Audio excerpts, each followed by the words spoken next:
Hi guys, so I welcome you all to today's lecture under the Fast Track series for RBI Grade B 2018, which has been brought to you guys by EduTap. Before proceeding forward, let us briefly look at what this series entails for you guys. So in this particular series, we are going to attain a comprehensive coverage of current affairs from the month of May 2018 to 15th August 2018, that is before your examination. And again, in this particular series, we are going to alternatively cover topics of ESI, that is economic and social issues, and finance and management, which will be covered through important problems under multiple choice questions or MCQs. Now, we have been working in this direction for the past few years, and we have been blessed with some of the very amazing results in the past few years.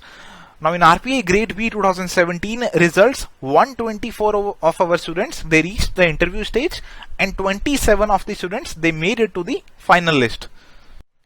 Now, apart from the different other courses which we are running, we are offering these courses for RBI Grade B 2018 examination. So these are the different courses which you guys can choose from.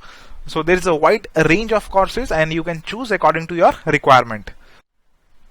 Also, we are running presently discounts on the EduTap courses. So the subscribers of 2017 courses, they can get a flat 30% discount. And for this, they have to drop a mail at deepak@edutap.co.in. And the new subscribers, they can get a flat 20% discount using the coupon code of 20. Now, in case you need to know more, you have any query, you can always visit our website, which is www.edutap.co.in, or you can drop us a mail at deepak@edutap.co.in, or you can call us at 8146-207-241. So let us start our discussion on some of the very important MCQs on the topic finance. So the first question, which of the following correctly describes the power of compounding?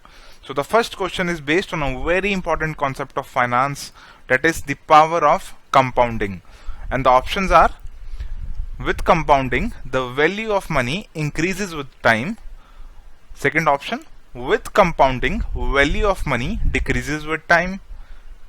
Next option, with compounding, value of money remains constant with time. And next, with compounding, actual returns always exceed prevailing inflation rate. And next option, none of the above.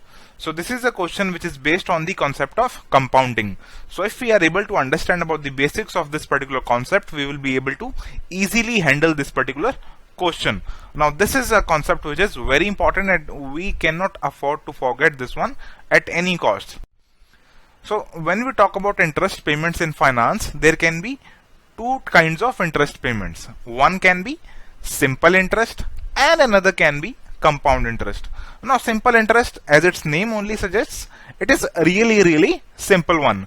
Now, if you have to compute interest based on the principles of simple interest, you just have to multiply the principal with the rate of interest with the time period. For example, if you have deposited 1000 rupees with a bank at an interest rate of 10% for 1 year, and the interest is to be paid by the bank on simple interest basis, then interest at the end of the 1 year and every other year, it is going to be 100 rupees, 1000 into 10% into 1. So every year you will be paid interest of rupees 100 only. However, in the case of compound interest, now here things slightly change. Now this is something which is going to be working in your favor if you are a depositor, if you are earning interest. Now what happens in compound interest is, it is the addition of interest to the principal sum of loan or deposit. So if you have deposited 1000 rupees, then at the end of the year 1, your amount on which interest is to be calculated is going to change. You are going to get interest on the interest as well. So it is the result of reinvesting interest rather than paying it out, so that the interest in next period is earned on the principal plus the previously accumulated interest. Now, the most powerful force of the universe is compound interest if we talk in terms of finance. Now, in case of a compound interest, you are going to invest your money. The money you invest is going to earn interest, and then again you are going to earn that particular interest along with original principal again, and then again you are going to get interest on this increased amount, which includes principal as well as interest. So you are reinvesting money in case of compound interest. So your money is going to grow and achieve higher heights in case of compound interest. Now, in case of compound interest, if we have to calculate the interest rate, if we have to calculate the interest payments or the amount which will be due to us at the end of a particular time period, then this is calculated by this particular formula which is there. Now, this particular formula, it is amount equal to principal into 1 plus R by N. Now, this R is the interest rate and N is the number of times the interest is compounded per year. Now, it may not be so that the interest is compounded only yearly. It may be so that the interest is to be paid half yearly and compounding is to be done half yearly. So, in this case, this N is going to change, and in this case, N is going to become 2. And on the top side, on this particular side, as the power of this particular equation, we have N into T, which is the time in years. So in this case, the time is going to increase. In this case, if your compounding is half yearly, then this time in years is going to be multiplied by 2. So this is how the things work in compound interest. We have to learn the basics of this particular formula. We have to learn this particular formula in order to answer any simple kind of problem which may be directly asked in examination. Now let us look at a simple problem based on simple interest and compound interest in order to understand the concepts better. Now Mr. Rahul, he has deposited rupees 1 lakh in a saving bank account at 5% interest on annual basis for a period of 5 years. Calculate the interest earned if options are simple interest is paid and option number B, compound interest is paid. Now in this particular case, now if we apply the principles of simple interest, then this is really simple. In simple interest, we have to multiply the principal with the rate of interest with the time period. So in this case, we are going to multiply 1 lakh with the rate of interest 5% for a time period of 5 years, and then the interest is going to come as rupees 25,000. Now in the case of compound interest, so in the case of compound interest, we have just seen the formula of amount. So if we subtract the original principal from the amount from the formula which we just saw, then we can get the amount of compound interest. So the amount of compound interest is going to be amount, total amount minus principal. So total amount is given by this particular formula which we just saw in the last slide, and here the compounding we have assumed is going to be done annually, and hence we have omitted the denominator part as well as the t in the power part. So here the equation is p into 1 plus r, the power n minus p. So if we just put in the values in this one, we have 1 lakh as the principal, and we have 1 plus 5% as the interest rate, and we have time period of 5 years. So again the power becomes 5, and we have to subtract again from the principal of 1 lakh. Now in this particular case, we found out that the interest comes out to around 27,628.15. So in the case of simple interest, the interest was coming to around 25,000, but in this case, in the case of compound interest, this is coming to around 27,600. So this is the power of compounding. If you are going to compound, then you are going to earn interest on interest, and ultimately interest that you will be earning at the end of the period for which you have invested the amount is going to be significantly higher. So the answer to this particular question, it is going to be that with compounding the value of money is going to be increased. So we have to remember that compounding is the most powerful thing of universe if we think in terms of finance, and if your money is earning compound interest, then your money is increasing, the value of the money is increasing with time. Now let us move towards the next question. Now this question is, which of the following is not a characteristic feature of bond? Now bonds are a very important concept of finance, and this is a question which is based on this particular important concept. Options are face value, coupon, maturity value, dividend, or none of the above. So here we are given certain terms and we are being asked which of the following is not a characteristic feature of bonds. So we have to tell which of the following is not related to bonds. Now to answer this particular question, we first must be aware about what is a bond. We should have basic understanding about bonds. Now, a bond is basically a loan that an investor provides to a company or a government. So what happens is, a company or a government, they need funds for different purposes. For example, a company needs funds because it has to produce more goods, it has to invest in new product, it has to set up a new factory, and the government, they need money for different programs of the government, for example, for building infrastructure, for eliminating poverty, etc. Now this particular money, it is being provided by different people in the form of investors, and this raising money by the company or the government is done through the issue of bonds. So the bonds provide a solution to raise money from public by the companies or the government. So this is the simple concept of bond. Now there are some terms which are associated with the bond. So here we have compiled all those important terms which can be asked in examination. So just let us briefly look at these terms one by one. So first is the issuer of bond. Now issuer of bond is a person, it can be company or the government which has issued the bond. So it will be simply the person who has borrowed the money using bonds. Next is the investor. Now investor is that particular person who has invested money, who has given money. So this particular person becomes lender or creditor. Now another important term is principal, face value or par value. Now this signifies, so this is the value which is there on the bond, which is put on the face of the bond. So it signifies the amount which has been borrowed. For example, here you are given a particular bond, and you can see here 1000 has been printed on this particular bond. So it is the principal or the face value or the par value of the bond. So the issuer of this particular bond is going to raise this particular amount, 1000. Next is coupon rate. Now coupon rate is the interest rate on the bond. So if you are given the bond has a coupon rate of 10%, then this means that this bond is going to pay interest rate of 10%.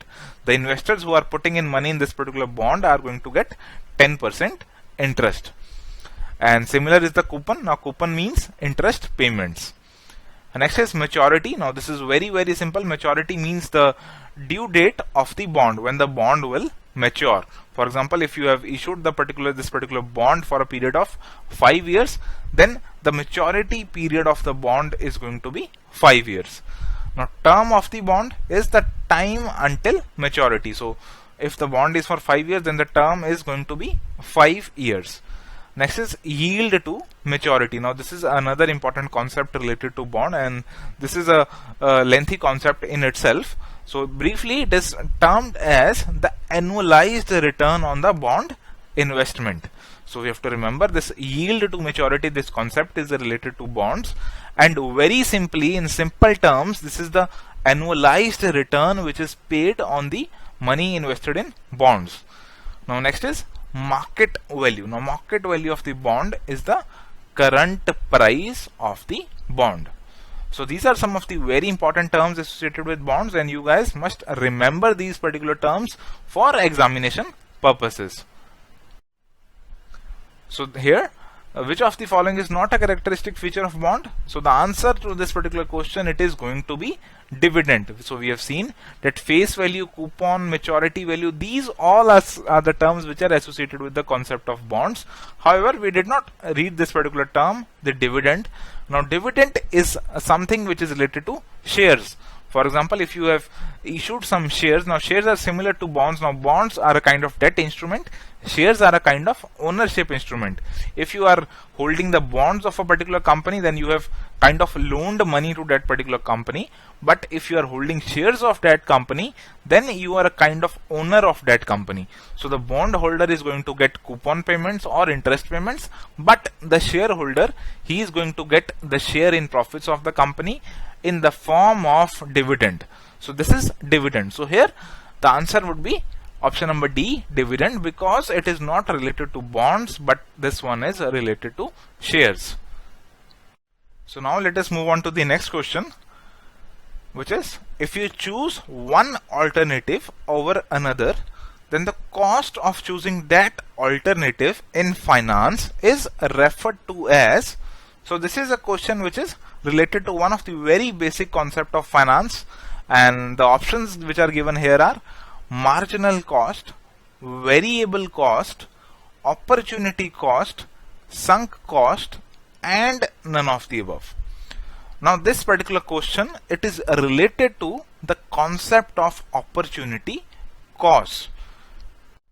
So let us briefly understand the concept of opportunity cost so that we are able to solve this particular question if it strikes in the examination. Now opportunity cost is the cost of the foregone alternative.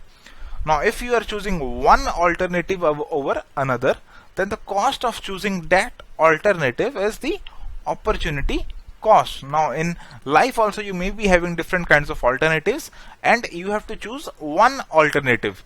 So the cost of the foregone alternative is the opportunity cost. Now this term is often used in finance as well as economics and is used to denote the investment which we have foregone to make investment in the present scenario, or to make the investment in the chosen security. Now this concept is useful because it helps us to examine all the reasonable alternatives before making a decision. So if we are making a decision, then we analyze, okay, what are the alternatives available and what is going to be the cost of foregoing those particular alternatives. So this is the concept of opportunity cost. Now this concept of opportunity cost can be very much related to a student's life. Now for example, a student has an exam tomorrow. Now you have an exam tomorrow and you decide you either sleep or you study late night. Now if you decide that you have to study late night, then you are foregoing your sleep, you are losing your sleep. So this is your opportunity cost. Now you recognize, okay, if I am sacrificing my sleep, I am going to be feeling sleepy the next day. So this is the opportunity cost of your choosing to study late night. So your opportunity cost is a good night's sleep. Now let us look at some other examples to understand this particular concept better. Now if you look at in general terms, so if you understand this, you have to either spend 20 hours either learning a new skill or 20 hours reading a new book. So here this is the concept of opportunity cost. You can either choose one, so the other one will be your opportunity cost. So there is another example. You can go on a vacation now, or you can save the money and invest it in a house. So this is, if you are choosing to go to a vacation now, then this is going to be your opportunity cost. And if you are going to save the money and invest it, then going to a vacation is going to be your opportunity cost.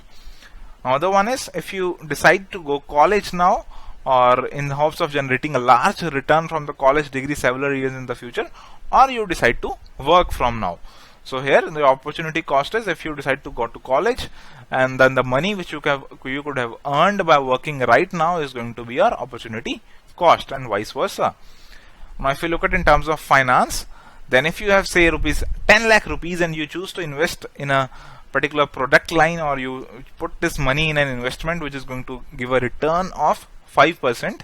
Now if you could have spent the money on a different investment, there was a possibility, though it may be more risky, there was a possibility that it could have given a return of 7%. So you have sacrificed 2% and you have chosen this return of 5% because you thought it may be more stable, and now this 2% which you have sacrificed is going to be your opportunity cost because of the decision which you have made.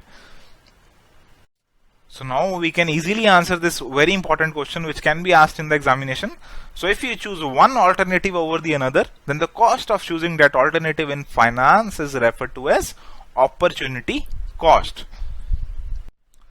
Now let us move on to the next question, and this question reads as, which of the following is not a correct difference between primary and secondary markets? So this is a question which is based on capital markets, and there are two constituents of capital markets, primary as well as secondary market. So this question is asking which of the following is not a correct difference between these two markets. So let us see the options. While primary market is a new issues market, secondary market is a market for trading of issued securities. In primary market, stocks are directly procured from the company, but in secondary market they are procured from investors. Secondary market provides liquidity to stocks which have already been issued in the primary market. the prices in the primary market are generally fluctuating, while in the secondary market the prices remain fixed, or none of the above. So now this question may seem a bit technical, but if we understand the basic concepts of these primary and secondary market, this question is just a cakewalk and is going to be a very easy question. So in finance, if we talk about raising money, then this raising money can be from either money market or it can be from the capital market. Now this particular capital market is the market which relates to the different kinds of securities, be it shares, be it bonds, or any other security, and this can be divided into two. One is the primary market and the second one is the secondary market. Now the primary market is the market in which the company is first time issuing the securities or shares to the investor. So for example, a new company has been set up and it is coming with an IPO, initial public offering, and the public are invited to be part of that IPO and put money in the shares of that company. So this is going to be primary market transaction. So here the company is first time coming in the market and issuing shares. So this becomes a primary market transaction. The trader is directly buying the shares from the company. However, now if a particular person is not able to invest in that particular IPO, he missed that opportunity. Now he thinks that this particular share, it's a good bet and I should have purchased the shares of that particular company. So now he cannot go to the company and ask for issuing more shares. He can simply go to the share market and buy the shares from someone who is willing to sell those shares. So this liquidity is being provided by the secondary market. So now this investor can go to the share market or the secondary market and buy those shares from another trader. So this is, in very simple terms, the concept of primary and secondary markets. Now let us briefly understand the important differences between the two primary and the secondary markets. Now primary market, you have to just see it as the new issue market, and the secondary market you just have to see it as the stock exchange. So if you read in the question it is written primary market, you have to forget primary market, you have to just replace it in your mind with the new issue market. And if you read in the question secondary market, then you have to replace it with stock exchange. So if you look at the meaning of the two, now this primary market is a market where new securities are issued in the market for the first time, either by the existing company or a new company.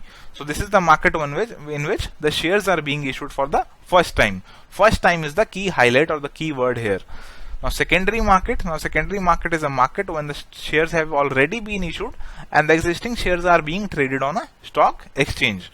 So this is really simple. Now if we look at the regulatory authority, now the activity in the primary market, they are governed by SEBI as well as the Companies Act.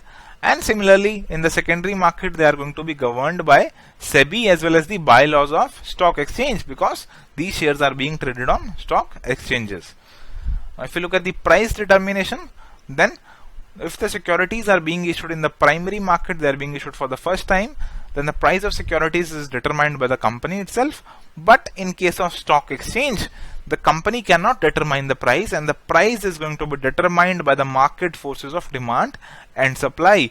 For example, if a particular person, he wants to buy those shares at rupees 100, but that person is willing to sell it only for rupees 120. So there is no equilibrium in the market. The demand and supply forces are going to work, and ultimately that transaction is going to strike at somewhere between 100 and 120, say 110 or 108 or 112, maybe anything. So the market forces of demand and supply are going to be working in the secondary market.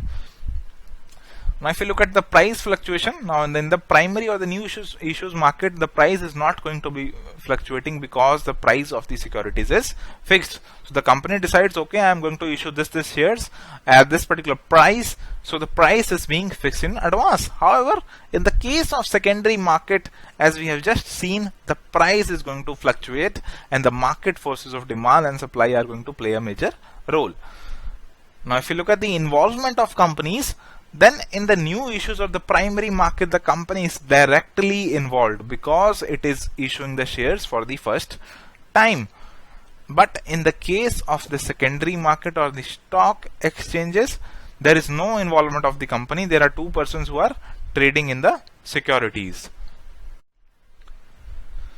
Now if you look at the type of company, then all type of companies, they can issue new shares whether they are listed on the stock exchanges or they are not listed. However, those companies which are listed on the stock exchange, only those companies shares are going to be traded on that particular stock exchange. So this is the difference in terms of type of company. And next is in terms of geographic location. Now there is no fixed geographical location for a new issue market, and the issuing companies may have offices at different location. However, in the case of a stock exchange, the location of a stock exchange is fixed at a specific place. For example, National Stock Exchange, it is located in Mumbai. However, now due to online trading and electronic demat accounts, you can easily trade in the shares of a company located in NSE or anywhere across the country just by sitting at your home. Now next is buying and selling between. Now in this case, primary market, the shares are sold by companies and they are bought by public. So the buying and selling is between company and public. However, in the case of secondary market, the buying and selling is being done among investors only. So this is very basic. And the next is intermediaries. Now there are different kinds of intermediaries in the both primary as well as secondary market. Now the company has to issue shares to the public. It cannot directly comply with all the different kinds of formalities which are there. It has to appoint some particular intermediaries or persons which are going to be helping the company in completing this particular transaction. Now these intermediaries can be in the form of registrars to the issue, merchant bankers, underwriters, collection banks, portfolio managers, etc.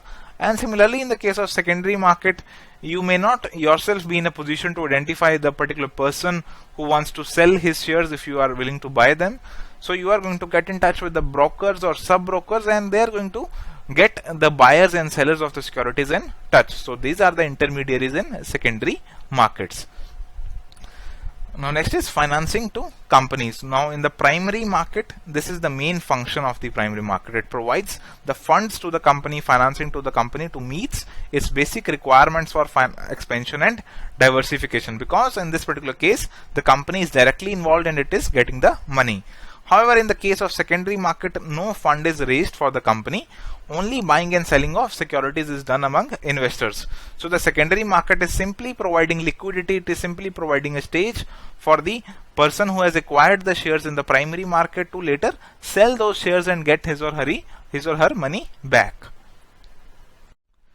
So now we are easily able to solve this particular question. Now this question seems very easy to us, and we are able to identify that the incorrect difference between the primary and secondary markets. This is going to be that the prices in the markets, primary markets, are generally fluctuating, while in the secondary markets they remain fixed.